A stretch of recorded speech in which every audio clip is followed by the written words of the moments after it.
swing and a drive, left field. It's deep. It's gone. Yes. And it is gone. Yes. It is bedlam at the bank.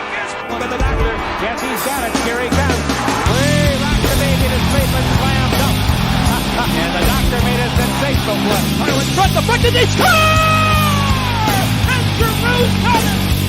Goldstein fires. Left and goal!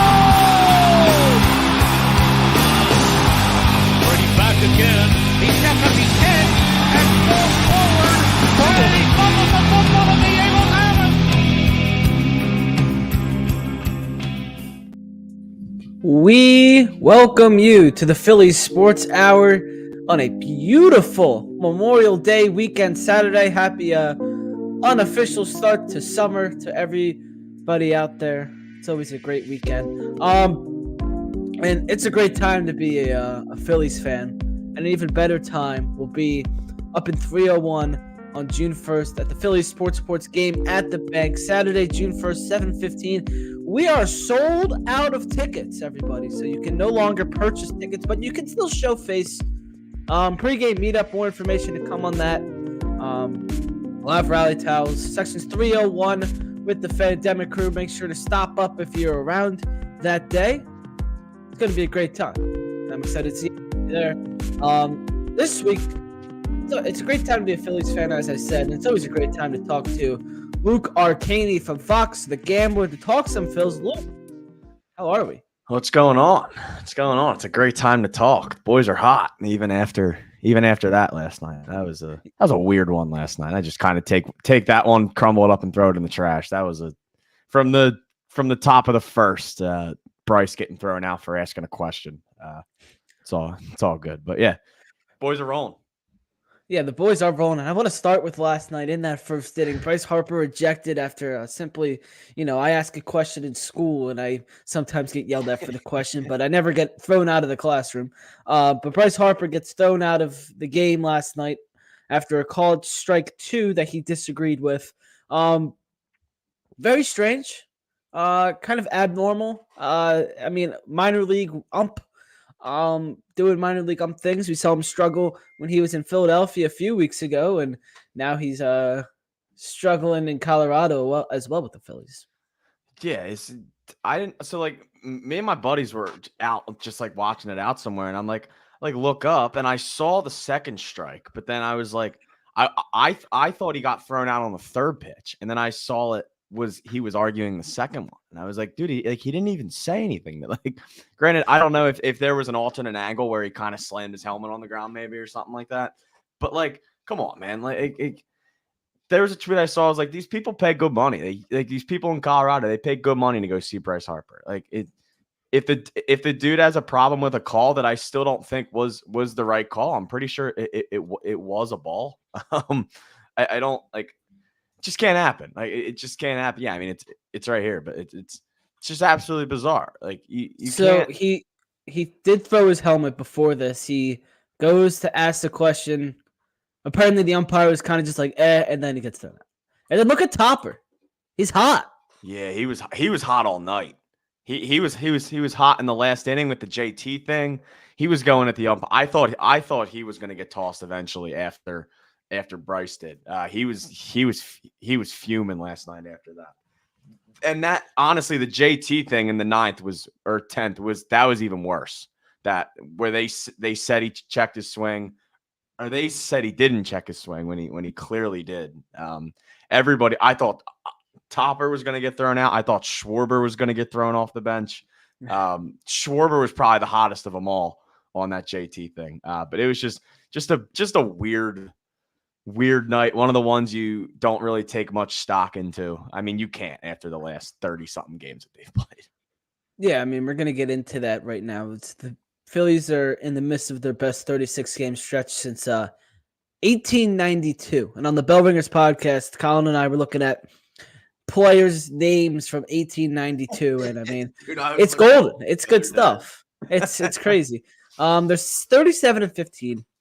It's the best start in Phillies history. This has never happened before. They're on pace for 117 wins. 117. And you look at other teams, the 2001 Mariners, the 2001 Mariners that had the issue. They won all 116 games, but they didn't do anything in the postseason. Does that worry you at all, or do you think this team is so focused and locked in for this full stretch that they could do damage in October even while winning a million games? Yeah. I don't buy much into that, like, past issues with teams winning a lot of games. Because one, I think what the Phillies are doing right now is very sustainable. I think it's something that can stay consistent. With years in the past, it hasn't been, and we've seen that the last 2 years. Once they get to the playoffs, they've played such a boomer bust sort of offense with all these home runs that once they get to the playoffs, it's if the home runs aren't going into the stands, then they don't have much else. But right now they're not really hitting home runs like they have in the past. I think they're 6th or 7th in the league, when in the past they've been 1, 2, or 3 basically every time.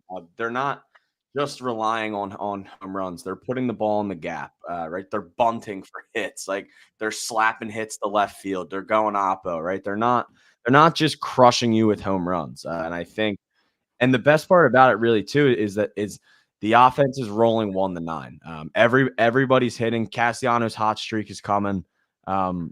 Last 2 games, home run both games. Like, they're seriously hitting 1-9 right now. Even if you put a starter on the bench for the night, even if you put Rojas on the bench for the night, then you bring out Christian Pache. Even when Stott sits, Edmundo Sosa, Whit Merrifield, I even think is starting to come around a little bit better than he was in the beginning of the year. It's just they're moving from 1-9 right now.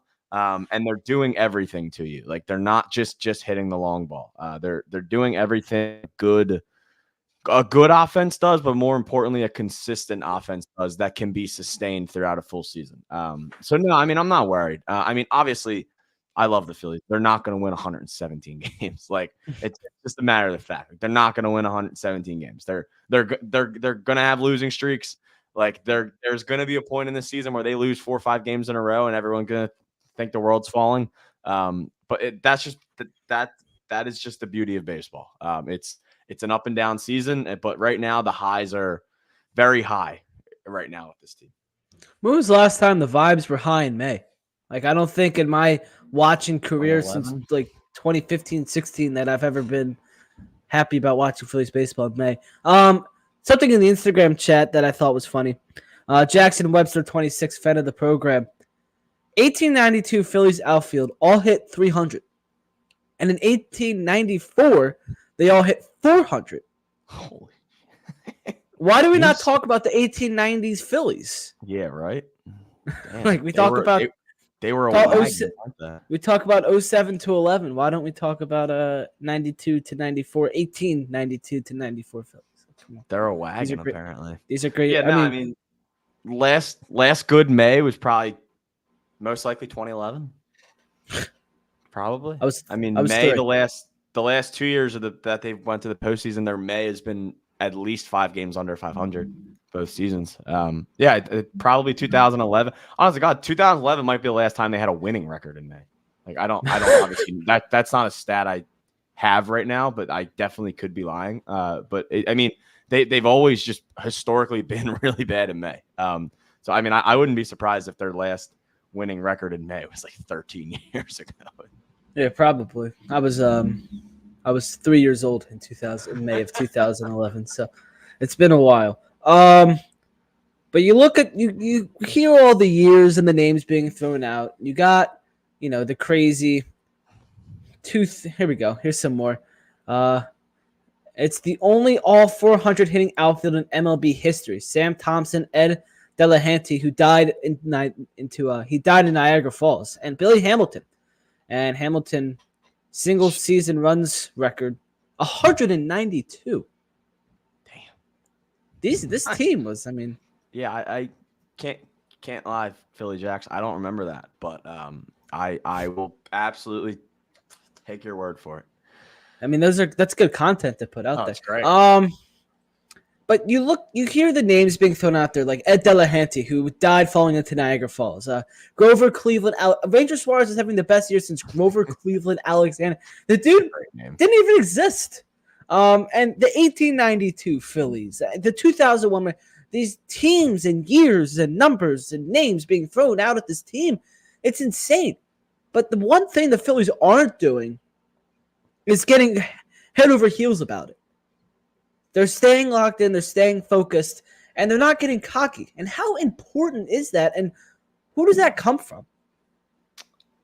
I think it starts at the top. I mean, I think if you look at what Rob Thompson said the other night after the game, they asked him about that Mariners team and just the kind of legendary stuff that they're doing, like night in and night out. And he was just like, yeah, but I mean, like none of it matters. Like none of it matter. And granted, it does. Like it does matter. And deep down, like if you don't win the championship, it doesn't matter.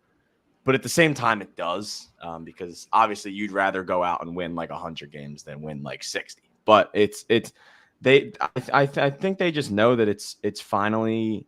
I think they know it's their season to win it, and I think right now they know that. I think that they're the best team in the National League. They're probably the best team in baseball. The Yankees are still really good right now.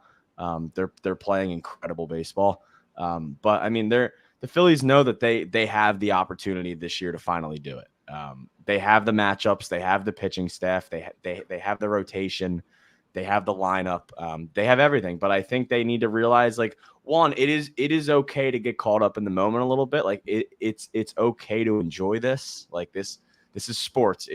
Like you are supposed to enjoy this type of stuff. But it's also at the same time, I think they have to remember that, like, it's a long season. Like it is very easy for things to fall apart in baseball. Like there's been teams. I mean, we've seen it go up big. The 07 Mets go up big, have this big lead, right? It is easy for teams to collapse. So I think they know they just have to stay level-headed with everything. They know that they have the shot to do it, and the chance and the arms and the hitters and the coach.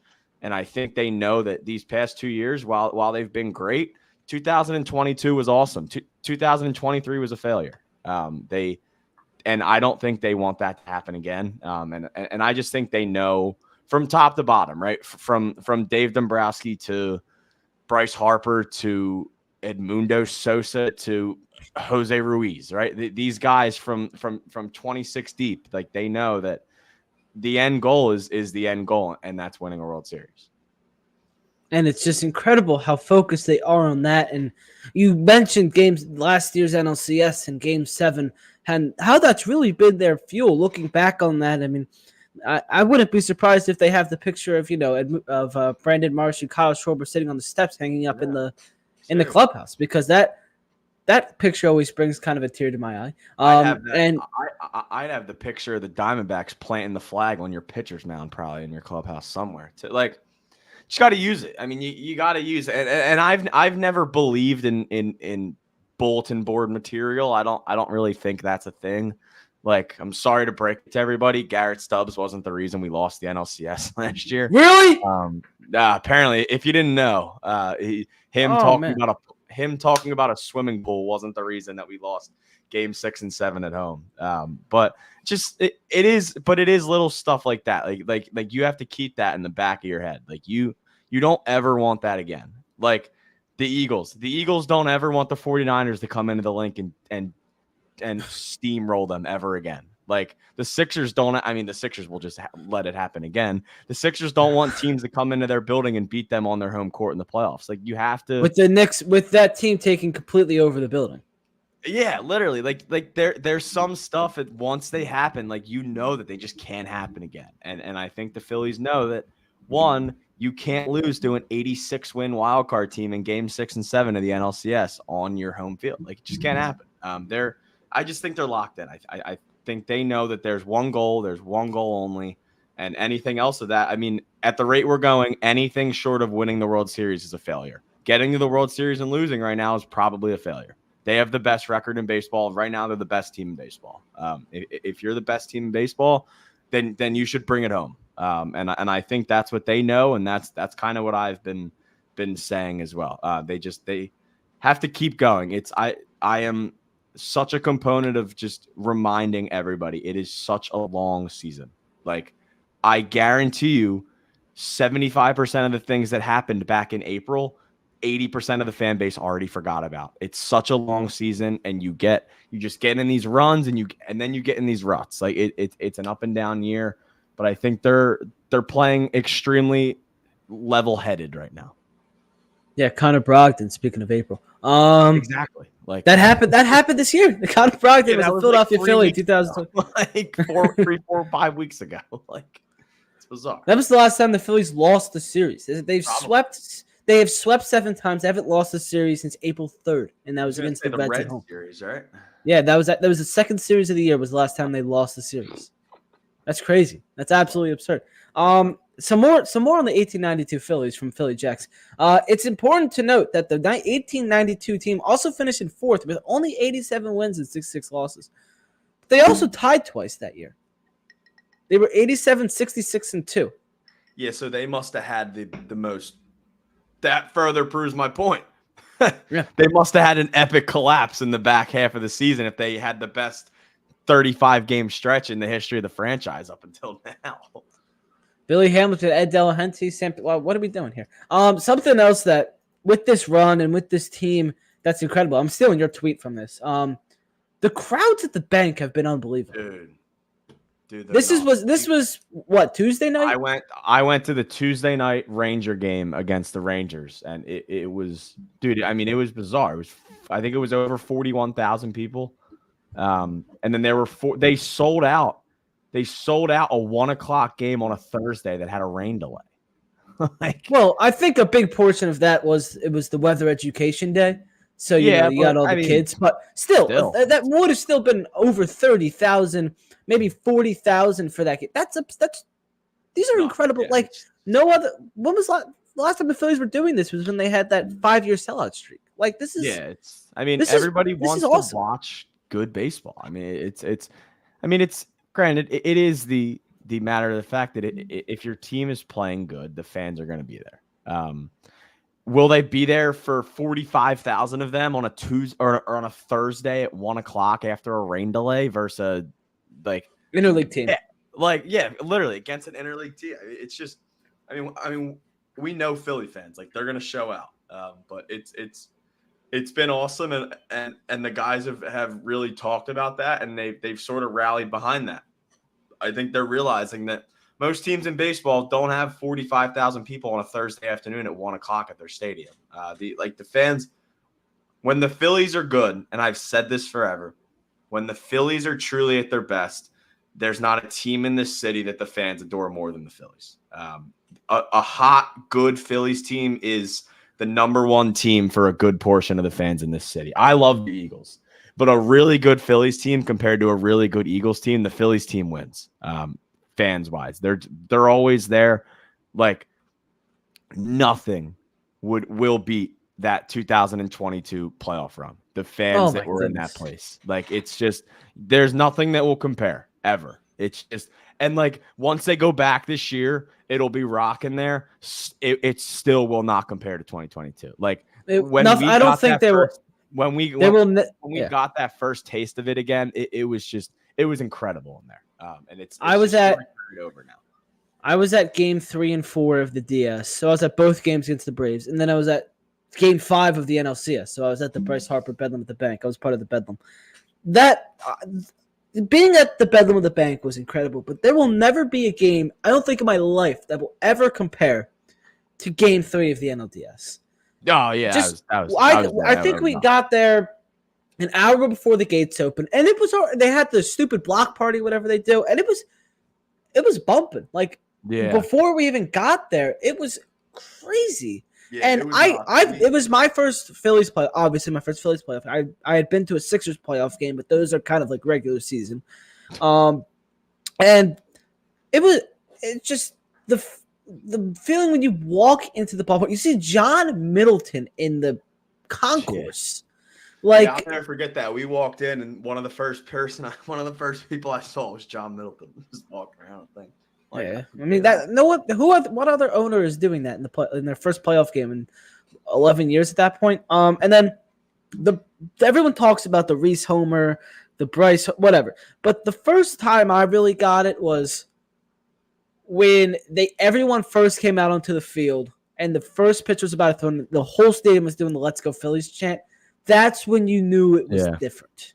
Yeah, it was really cool too because that pitch, that Nola's first pitch that day was, I think, a top 5 pitch velocity wise of his entire career. Like, he was juiced up, and like, I mean, like, how could you not be like? I mean, it's the loudest I've ever heard a stadium in person. I mean, I went to game 1 of the Marlins last year. So I mean, it was loud in there, but I mean, nothing, man. That was the first playoff game back in 10 years. I mean, it was rocking in the parking lot, dude. Like, it was crazy. It was rocking out there. It was rocking in the concourse. And I'll never forget when I think he struck Matt Olson out. I think by the first inning, that place when Nola got out of that 1-2-3 inning, that place went absurd. Like, it was just like 1-2-3 inning. It was absolutely bizarre. Yeah, I mean, it was, and my favorite moment, the Reese homer, whatever, but when Bryson Stott got that RBI double, it was such an intense at bat because it was 11 pitches. It's one of the most underrated at bats of the entire playoff run. He ropes that ball down the right field line. It is radio silent in there until that ball drops, and then it's just an explosion. And I describe it to people like you could go out and feel like you could reach out and you could touch the sound, because that was the first explosion. It was incredible. Yeah, it's nuts, man. And I don't remember anything else after that. No, I don't either. Something else that we do need to remember, though, with this current Phillies team is they've only played one team above 500. That's the general consensus around the Phillies haven't played anybody. I want to talk to you about it because I feel I could already see that and read your tweets that you have some strong opinions on it. But Jeff Passan tweeted the other day when the Phillies finished their sweep against the Rangers. They've won 29 of their last 35. They're 37-14. It doesn't really matter what your opponent's records are if you're emasculating them every single day. And that's what the Phillies are doing. They are going out and they're kicking these teams and right in the you-know-what. These teams below 500. And a lot of the teams, if they didn't play the Phillies, they'd be above 500. The Phillies have forced a lot of teams under the 500 mark. I mean, it's a weird argument because, yes, they haven't played anybody, but it's also baseball and you have to play who's in front of you. I mean, I don't. A lot of great teams aren't beating these bad teams like the Phillies are doing right now. Yeah, so I gotta pull the stat up real quick. But I'm just very over it. It's just like I don't know. It's just dumb. People just need to obviously find something to complain about. But it just like. I mean, you have to play who's on your schedule. Like, I don't know what else everybody wants us to do. Like we're not going to flip our schedule around because it doesn't. It's not up to par. And it's also just the matter of fact that this season the good teams are way better than the bad teams. It's been a thing in baseball right now. It seems like you are either in a great category or a bad category. That kind of what it seems like right now. Yeah, so this was the stat from Todd Zalecki the other day that I kind of on their podcast that I heard him say, and I was like, this is absolutely insane. 4 teams, there are only 4 teams with a better record against losing teams this century. The 2019 Twins, the 2018 Red Sox, the 2018 Astros, and the 2001 Mariners. So for the last 100 years, the Phillies' winning percentage against losing teams is the 5th all time in the last century. Something we've asked them to do forever is just beat up on the bad teams. That's where you get a lot of your wins from, and that's a spot that we lost games in the division last year or these last few years, right? These are struggles against the Marlins down in Miami. Like that's been a part of why we've lost the division the last few years and not being able to go out on these West Coast trips and win on the West Coast. And all these little just random games that the Phillies have lost in the past they're just simply just winning, and they're winning big. So like I'm just over it. Like I actually muted the word schedule on Twitter. I just can't I cannot take it anymore. It's just absolutely bizarre. But I mean, listen, like I get it. Like I understand that we've played technically one series against a team who still has a winning record, but And they killed us. if 6 other teams that we've played this year simply beat us, then they would be over 500. The Giants, the Nationals, the Rangers. There's another 2 in there as well. But I believe there's 5 teams that if they beat us, they would be over 500. So I mean, that's just bottom line is we're just beating who's in front of us. That's kind of really all there is to it. And that's all you can do in baseball. And it's a beautiful thing what the Phillies are doing right now. Another beautiful thing, Luke, is SeatGeek. Oh, yes, it is. SeatGeek is the easiest and most efficient way to buy your tickets. Each seat given a green, red, or yellow dot. You want to stay away from the red. You can dabble a little bit with the yellow, but if it's green, you're golden. By using code Philly Sports Report, you can save $20 off your first SeatGeek purchase. PHILLYSPORTSREPORT.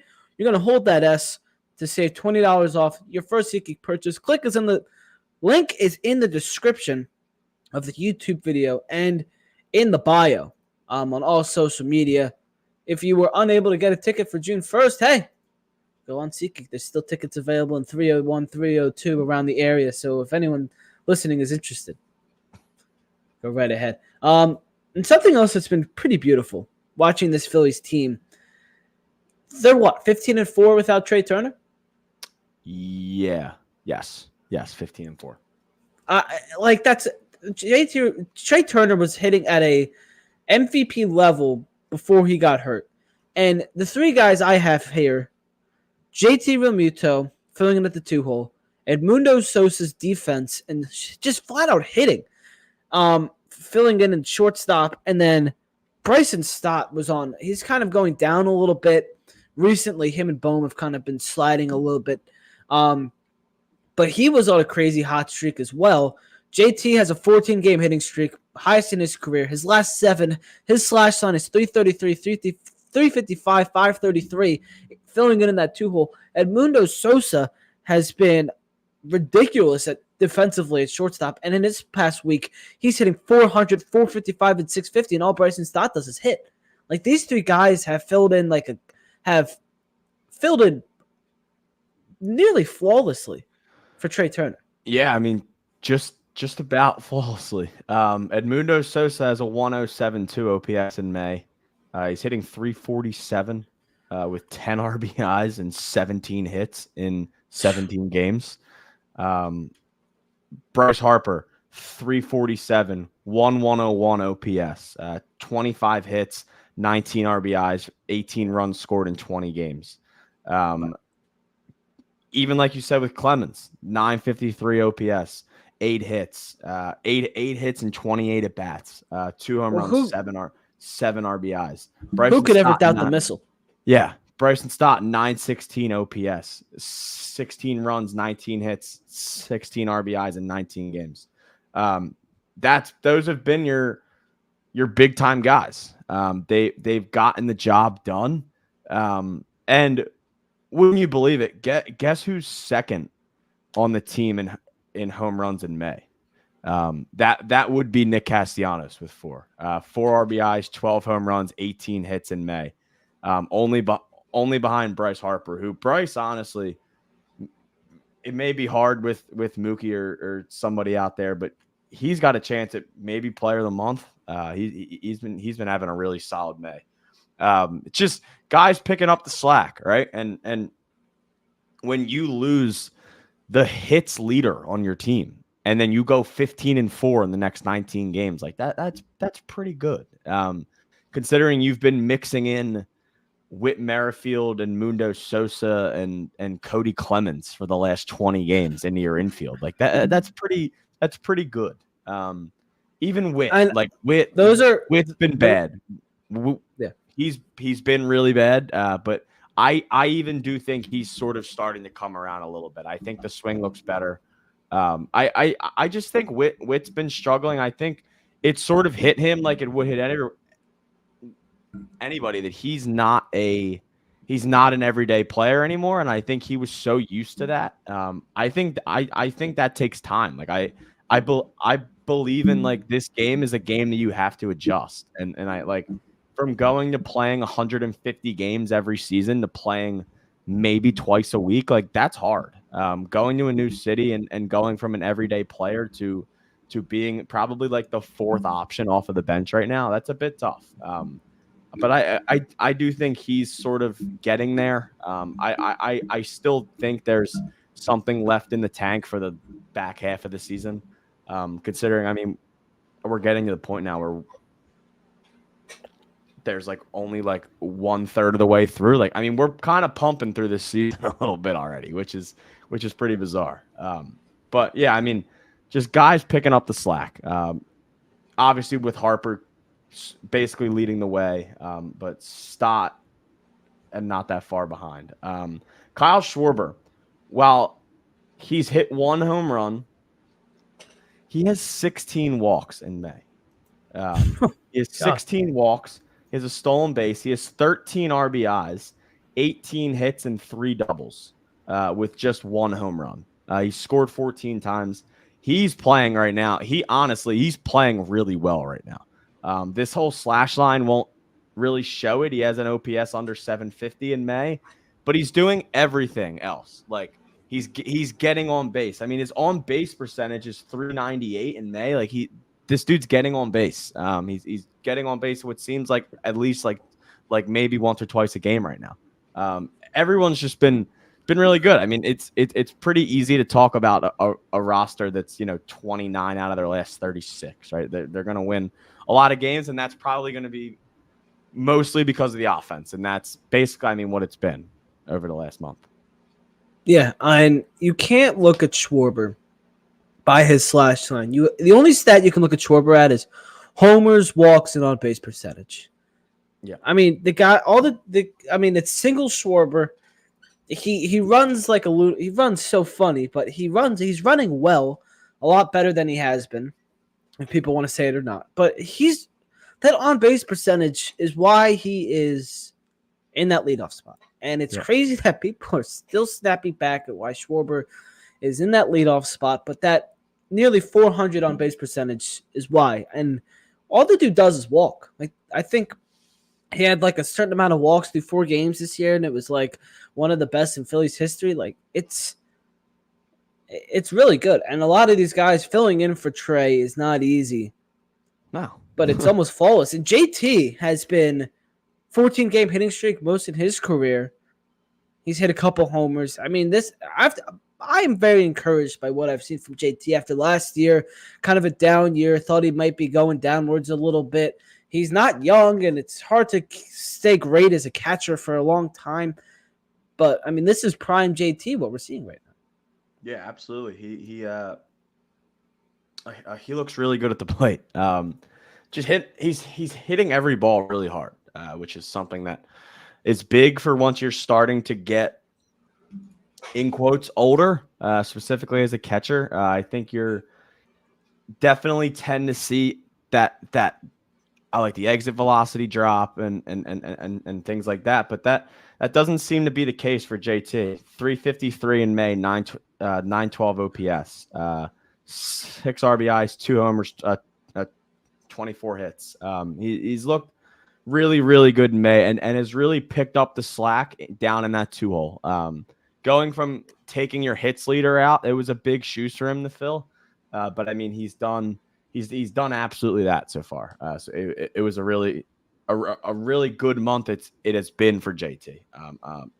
Even after, even after last night. Yeah, and I'm looking at this lineup right now, how good they've been. When Trey Turner comes back, which it sounds like it's going to be pretty soon, he's going to have a big workout today. Then he's apparently going to be running the base or something in San Francisco. You could see him back next week, literally. Trey Turner's going to go back into this lineup, and it kind of shifts some things around. Taking Edmundo Sosa out of this lineup right now feels crazy to me, just how good he has been, and JT has been electric in that 2-hole. I don't think it's going to matter because Trey Turner is Trey Turner, but I mean, splitting up this lineup right now is kind of going to hurt. Yeah. See, I don't know. I don't know if adding Trey Turner into a lineup will hurt. Well, I mean, it's not going to hurt, but it's just going to be like this. They've been so good with this lineup. It's like, yeah. I mean, I'm interested to Turner. see what they do where they put JT once he comes back, Trey. I mean, I would assume you would probably get Trey back in that 2-hole. Probably slide Schwarber or Bohm probably stay at 4. JT. Maybe they would put Bohm at the 5. I would think they would maybe try and get another guy that gets on base for Bohm there, right in front of him. But I think the protection for Alec Bohm has really helped, even beginning of the year. Like putting Bohm in between Bryce and JT is big because like you're gonna have to throw to one of those guys. And even though Bohm's been the best hitter on the team this year out of those 3 guys, a pitcher's gonna pitch to Alec Bohm before he pitches to Bryce Harper, and he's gonna pitch to Alec Bohm before he pitches to JT Realmuto. It's just sort of that age thing with veterans there. Like you're not gonna pitch to the veteran before the younger player out of the 3. So I would say probably you would see a JT maybe going to the 4 or 5. I just think the 2-hole for me, that is Trey's spot. I think he's so valuable there. I think he gives really nice protection for Bryce there as well. So I mean, once Trey's back, which I would assume would probably be the first-ish week of June, maybe. I think they'll come back Schwarber, Trey, Bryce. I'll say JT and then Bohm. I think they would think about maybe sliding JT into the 4 to give Bohm some more guys on base. I kind of miss. We talked about the 2022 postseason earlier. I kind of miss Bryce in the 4 in the cleanup in the 4. Yeah, I don't. I'm not a Bryce in the cleanup guy. I never. Hey, did. that was the best he's ever hit. Yeah, I've just always loved him in the 3, just because if you get into that 9th inning, I need Bryce as moved up in the lineup as you can, just to get that extra at bat like that. If they got to some big game and Bryce was hitting 4th and the last hitter of the game was the 3-hole, I'd be extremely upset about that he wasn't. Yeah, like last night you had Johan Rojas filling in the 3-hole. That was I mean that was just something else that's, I mean, Rojas in that spot was not electric, but something that is electric is this unbelievable starting rotation. And Christopher Sanchez last night was solid. I mean, 1 run, I thought that was pretty good. Kind of scattered a little bit. I don't know what I've liked and disliked from Christopher Sanchez, because it's just like one night he's on, the other night he's not. Like, what are your thoughts on Christopher Sanchez? Yeah, I like Sanchez. He's young. That's my thing right now. He's young. I think the Phillies are in a good position right now to give him some time. Like I think they realized that I think last year and this year they're realizing that. I mean, they definitely have something here with Sanchez. He's a good arm. He has good stuff. I think they're sort of starting to realize that with this cushion, I think they're sort of letting him work through these struggles. Rob Thompson's letting him battle every night. They're not just yanking him the second he gets into trouble. And for the most part, he's done really good getting out of these situations. There was a few last night. There was a bunch in his last start that he's very relaxed up there to me. For his age, he seems very much like a professional already. I just believe in his stuff, and I believe that if Rob Thompson still really does believe in him, then I believe in him, because Rob's been right about a lot of these things. And I think they know that they have something with Sanchez. But I mean, just this rotation in general. I mean, They're first in the National League in ERA. They have the third most innings pitched, or their starting rotation has the most innings pitched. They're I believe they're leading like every single category. I mean, they have 18 more innings pitched than the team in second. They're the lowest average. They're the lowest whip. They have the most strikeouts. They have I believe, least amount, or they have the fifth least amount of walks.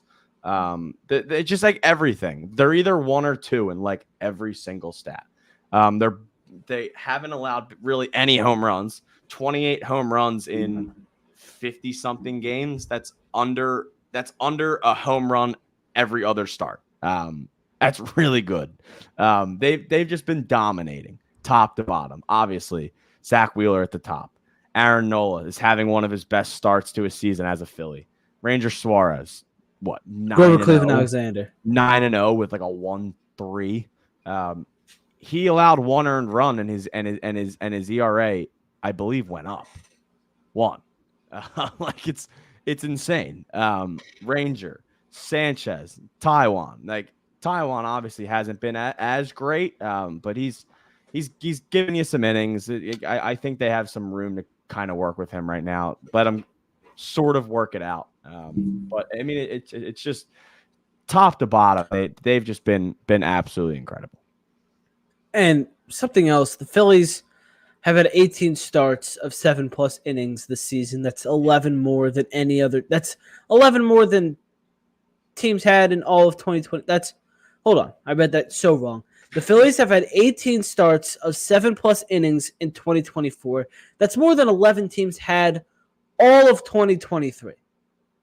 That's absurd. Yeah, you look at this line, and you look at this rotation. You name them: Wheeler, Nola, Ranger, Christopher Sanchez, and Walker, and maybe even a little bit of Turnbull. You look at the 2011 starting rotation. The four aces: Roy Halladay, Cliff Lee, Cole Hamels, Roy Oswalt, and Joe Blanton, who the greatest hitting pitcher in Phillies history. A lot of comparisons to that rotation in the last month and a half. What's the better rotation? 11 or 24? What year? 24. Right now I'd say 11, just because they did it for a full season. But I mean, if our starters stay on pace for what they've done, I mean, this is the best starting rotation in probably the history of the Phillies. I mean, it's like, it's absurd. Like if they hit their basically their goals and what they're on pace for, I mean, what, 4 of them would be under a 3 ERA? Like that's gross. Like, yeah, I mean, it is very comparable to 11. I mean, right now they're better. Can they last a full season? I think. So I can't necessarily say yet that they're better than 11, just because 11 did it for 162 games. Granted, they didn't really do it in the playoffs, but I would say right now I would still say 11, but by the end of the season, I think the answer will be 24. That's insane. Like it is. You got so many Hall of Famers in that. You got Roy Halladay, Cliff Lee. I mean, do you have right now? You have a few maybe future Hall of Famers in this rotation: Wheeler, Nola, Ranger. Like, yeah, I mean, Phillies Wall of Famers, but I mean, no doubt. Yeah, I mean, they've just been great. They're just going out there. They're doing their job. That's really all you can ask from a starter like that. These starters are just in their own other world compared to every other player on a team. Like, just being a starting pitcher is just like, it's honestly just like weird. Like, I mean, they only need you once every 5 days, right? Like, the other 4 days, you're just sitting on the bench, minding your business, chewing seeds, whatever. And then the next day, it's all business. Like you go back to the dugout, like you're sitting on the bench and you're sitting there by yourself. Like you go back, like you're not talking to people. Like you're sitting there and you're just staying locked in. It's a wild thing to be a starter because it really is just like a whole different world compared to everybody else on the team. Yeah, I mean, the Phillies are the best at it. And Yeah. someone else that's the best at what they do is FOCO, Luke.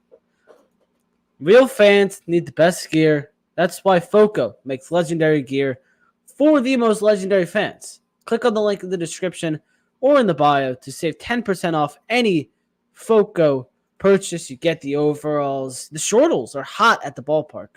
A lot of people wearing the shortles. Oh, they're everywhere now. They had yeah. them the other night in the team store. I saw them. I actually took mine and I cut mine. I actually made mine shorts. There you go. They save Like, some the money. Shorts they're the move, the shorts. But yeah, I mean they're great. I love them. I have the OG pinstripe ones. I have those electric. too. Yeah, FOCO sent me them for the NLCS last year, and I wore them for games 6 and 7. So I don't know if I'm ever going to wear them again. Yeah, I haven't worn them since. I did the exact same thing actually. So maybe wasn't good. Maybe no more. Yeah, but they got great bobbleheads. They got a great everything. They just made a bobblehead for the 14,000th homer in Phillies history, which was JT. Yes, they did. So that was pretty cool. Speaking of this offense, most runs scored in MLB, highest run differential in MLB, most runs per game in baseball. Bryce Harper and Alec Boehm have been electric. Nick Castellanos, he may be heating up, and June Schwarber is 6 days away. Yeah, it's just like once again they're just clicking. They're clicking everywhere. Earlier we already talked about it. 1-9, like Schwarber beats you, and then you have to go face JT, and then JT finds a way on, and then you have to go pitch to Bryce Harper, and then the guy with the best OPS in baseball the last 3 years with runners in scoring position is next, and then you have a Nick Castellanos who's heating up, and then Bryson Stott comes up to the plate. Like it's just guy after guy after guy that just comes up and just beats you in different ways. It's bizarre. I mean, they're leading, I believe, like 80% of all hitting categories right now. Like it's absurd. They're and sort of like I said earlier, they're not killing you with the long ball. They're doing it every sort of way. I mean, they're up there in doubles, right? Like they are just doing everything to you right now in multiple different ways. Every night it seems like it's a different guy. And then other nights it seems like it's just some random bench guy. Like it's just anybody. It's Cody Clemens. Literally, like anybody on this roster can beat you right now. That's basically and we compared the rotation to 2011. A lot of comparisons now to the 2008 lineup with this lineup. You run down the 2008. Off the top of my head, Jimmy Rollins, Jason Worth, Chase Utley, Ryan Howard, Pat the Bat, Shane Victorino, Carlos Ruiz, Pedro Feliz. Of course, you got your pitcher who's still hit. I mean, it's tough because obviously it's beginning. That team won a World Series. But it's just a lineup that can kill you everywhere is kind of what both of these lineups are. Yeah. And when not everyone is hitting. Like the Phillies have been doing this with very minimal production from their right and center fielder. Yeah, I mean, to be and an injured MVP honest shortstop. I don't have it in front of me. I would have to assume their outfield as a unit, they're probably bottom 10 in OPS in the league. Like their outfield hitting hasn't been great at all. Brandon Marsh can only be out there against righties. Castellanos really hasn't been that great, and Rojas hasn't been that great either. And I mean, this team is still just running everybody over. I mean, it's bizarre. But I mean, yeah, once again, they're just beating you top to bottom. Obviously, your big guys leading the way. Alec Boehm on a 1-9 WAR already. Bryce Harper, same exact thing. Both of those guys. Alec Boehm, obviously, very going down from where he was. His OPS that was once over 1,000 is now only an 876. But still, darn. I mean, he has a 505 slugging percentage. He's still hitting over 300, 5 homers, 46 RBIs I believe that's still the major league lead. I don't know. It might be. But yeah, I mean, it's just been, they're just beating you top to bottom. They're beating you everywhere. They're beating you in different ways. It's been a really special start, really, for the offense. It sure has. And tonight the Phillies are facing Dakota Hudson, who's retired Bryce Harper once in 13 plate appearances. Yeah, I was going to say Harper's 7 for 8. 7 for 8. 7 for 8 with 3 doubles, a homer, and 5 walks. Yeah. And he's going to be pissed after what happened last night. Oh, yeah. Oh, yeah. So, I mean, tonight, hopefully a win. Colorado's not very good. You look forward, though. Another thing from Jackson Webster, Philly Jacks, in the Instagram is he's worried about the San Francisco series. Walker, Wheeler, Christopher Sanchez, 3 in San Francisco. How do you look at the San Francisco series? The Phillies seem to never win out there. Memorial Day week, you got the 3 o'clock game, then the 9 o'clock game, and then the 5 o'clock game. So 5 o'clock, 9 o'clock, 3 o'clock, different start times, 3-hour time difference. Could throw you off. Yeah, I guess, but I would also just say that they're still playing like the best team in baseball, right? So like I'm gonna take the best team in baseball right now, like no matter the circumstances. Like I just think, granted, I don't think they're gonna go out there and sweep the Giants.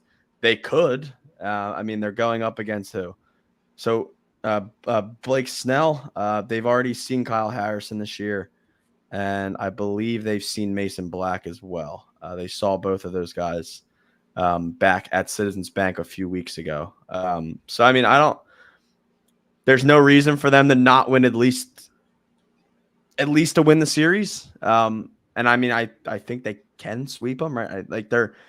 There's not a team in baseball the Phillies can't sweep right now. Like they're the best team in the league. I don't feel great about Taiwan out in San Fran. But I'll take Wheeler over Mason Black and Sanchez over Kyle Harrison. Right. So I think they're in good shape out there. That's all I got. You look at this team, they go out there every night, and everyone's been saying it. I've been saying it too. Every time they go out there, I don't think they're going to lose. Yeah, correct. Every time that they go out there, even if they are losing, like even when they go down and even when they allow a home run to lose the lead, like when I was there and they were losing that game at one point, like I just knew they were going to come back and win. Like I just knew that the offense was going to get right back into it and win.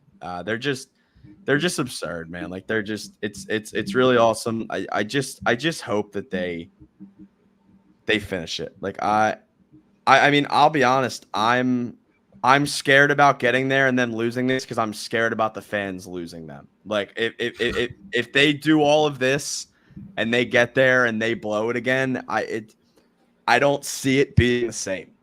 Like it'll still be electric and next year will still be awesome. But if they get there and they have some big time collapse again, I just don't see it being the same. Obviously, I don't really think we need to think about that just yet. But they just deserve to win it. The last 2 years, they deserve to finally get it this year. Bryce Harper deserves to have a parade. Like this team deserves to have a parade. Listen, it's a long season. We're talking about this on May 25th. But as long as they stay consistent, this lineup can beat any pitcher and this rotation can beat any lineup. That's really where I'm at. And you said May 25th. It feels like it was April 5th a week ago. So, yeah, the blink of an eye, it's going to be October again. So, yep. I think that's just what happens when your team just stomps everybody. It goes quick. So, yep. But it's good to enjoy it. So, oh, absolutely. Philadelphia certainly is with 42,000 people on a Thursday afternoon against the Texas Rangers. That's all I got for the show. Luke, where can people find you? Yeah, it's at Arcaini Luke on Twitter. Doing a bunch over there. Obviously, with Fox Sports The Gambler. Luke and I on the Phillies, our big Phillies podcast. We're live about twice a week on the radio, at least. Usually Mondays around 3:30, and then Thursdays. Those are usually the two kind of set days, but then we're obviously working around some other stuff. So just, I mean, yeah, anything that you need to know from me is usually on Twitter at Arcaini Luke. Make sure you go do that. Luke, thank you again for first repeat guest on the Philly Sports Hour. So, it probably won't be the last time either. So, thank you everybody for tuning in. If you ever miss a live Philly Sports Hour, you can always go back and watch on YouTube or listen on any podcast app. Thank you to SeatGeek and Foco. Follow us everywhere. We're on all social medias. We'll see. We got a lot of fun stuff coming up the next 2 weeks with the Philly Sports Hour. Next week, Philly Sports at the Bank, and then the week after that, Phils are in London. Yeah. So already, it's quick. Thank you everybody for listening and watching. We'll see you next week. Go Phils! Swing and a drive, left field. It's deep. It's gone. Yes. And it is gone. Yes. It is Bedlam at the Bank. Look at the doctor. Yes, he's got it. Here he comes. Way rocks the baby to sleep and slams up. And the doctor made a sensational play. In front, the front, and they score! And Giroux got it!